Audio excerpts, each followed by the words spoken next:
Well, on Friday, the Toowoomba Lighthouse announced the release of a book called Wiimali, and that book was officially launched at Harlaxton State School. Wiimali is a picture book written by 7 of the students of Harlaxton: Azil, Maddie, Ren, Rodney, Hayden, Destiny, Rahaf and Ruby.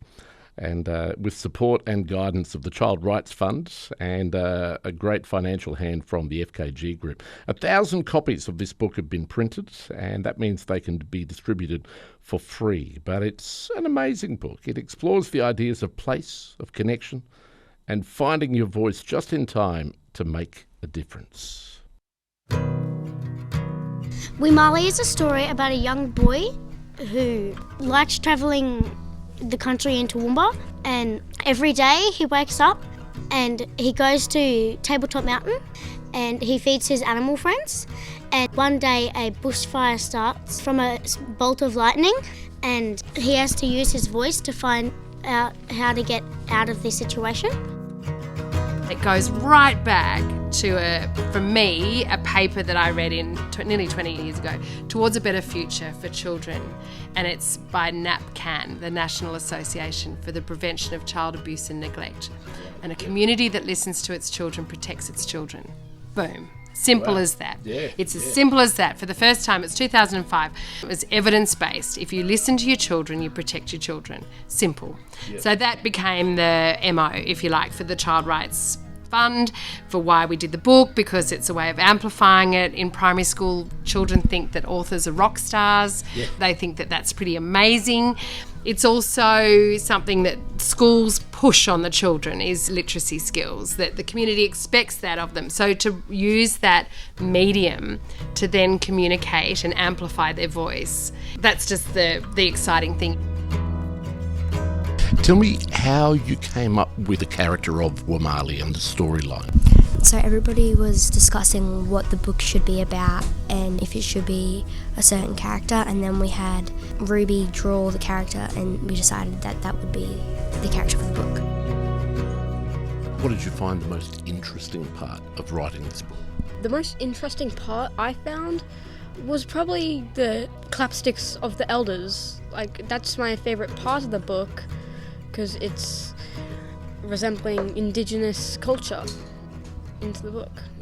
Oh, I think the children learnt a lot. This is Trish. She was cultural advisor for this project, and she saw firsthand the kids discover aspects of their own culture that they didn't know about before they started. Even if they didn't know something, they went home and found out information, and I think it gave them a strong sense of self. Yeah.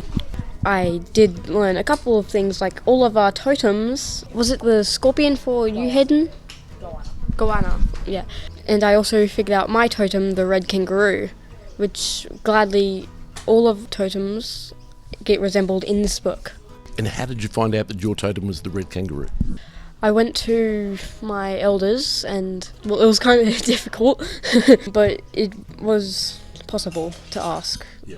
So first of all, I thought my actual totem was a scorpion, but that was my star totem. But then I figured out that my totem was a goanna, because Mum told me that her mum told her that her totem was a goanna, and she told me that I was a goanna because her mother was a seagull. And in the book, my goanna is on some clapsticks. You'd have little light bulbs go on amongst the children, and then they'd speak about what they knew and they found things interesting. And it was good that we also had non-Indigenous involved in it as well, being a multicultural school, and I think they all brought something to the table.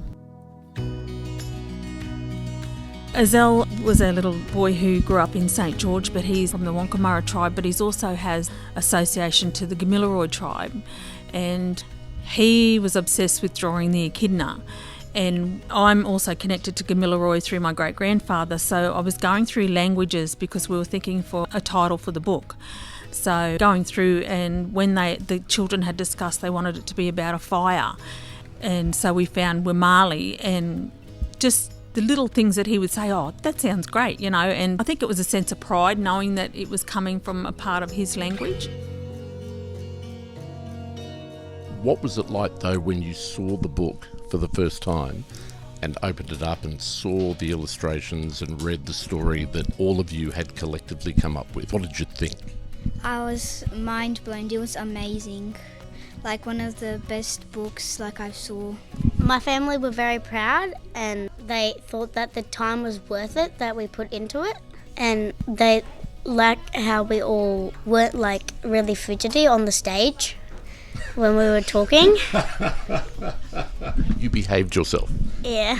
And you must be very proud now, all of you, because this book, I believe, is going to find its way into other school libraries and be read by other students around about your age, maybe a little bit older, right around Toowoomba. What do you think of that idea, Rodney?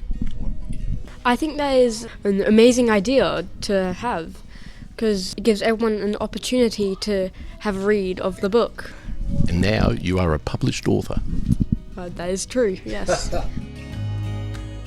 Toowoomba Indigenous artist Marissa Bellinger did the foundation illustrations for Wiimali and then helped the kids create their own pictures for the book. And as she did this, she saw them take a journey into the discovery of their own culture, a journey that she took herself only recently as well.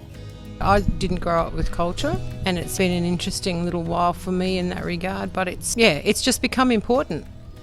A friend of mine said to me a little while ago, you'll know when you know, and you'll know what that means. Right. And that's what it's like. It's like it becomes really important. It becomes part of you. It becomes something that because you know a little bit, it makes you want to know more. Yeah. And I think that's something that we could see in the kids. Yeah. They all had these little sparks of things, but then as people have spoken, it made them look or ask or find out more things. Yeah. And I think that's great. It gives them a little bit of a future then. I think there's a strong connection in the book to the land that we live on, and I like how the book included Indigenous culture and everyone contributed to the book, and it wasn't just one person doing the whole book, it was everyone doing it, and it wasn't just Emma who was doing it, it was all the students too. Every child touched every page, and yet it is comprehensive and complete and a very solid story. Emma McTaggart was one of the main forces that made the writing and creating of the picture book Wiimali happen. Emma runs the Toowoomba Lighthouse, and she's a author and a children's book publisher. We would literally vote, so we'd live edited the whole time. Fire, bullies, house falling down. I think there was a dragon in the beginning, right. For the monster. It was nah. Oh, fire, bang, because one of the children, Destiny, had been in a house fire. So then she told the story of that. She was really scared. We talked about monsters being the fear from within and the inability to act. So fight and flight, we talk about that. We talk about what it is to actually get through something, to be an actor in your own story as opposed to passively watching it. So these are the kind of things we're talking about as we're choosing between a dragon and a fire. So now, Wiimali has gone from the young author's rich imaginations into the covers and onto the pages of an actual book. A book that will find its way into 1,000 hands and then be passed on to thousands of others in the future.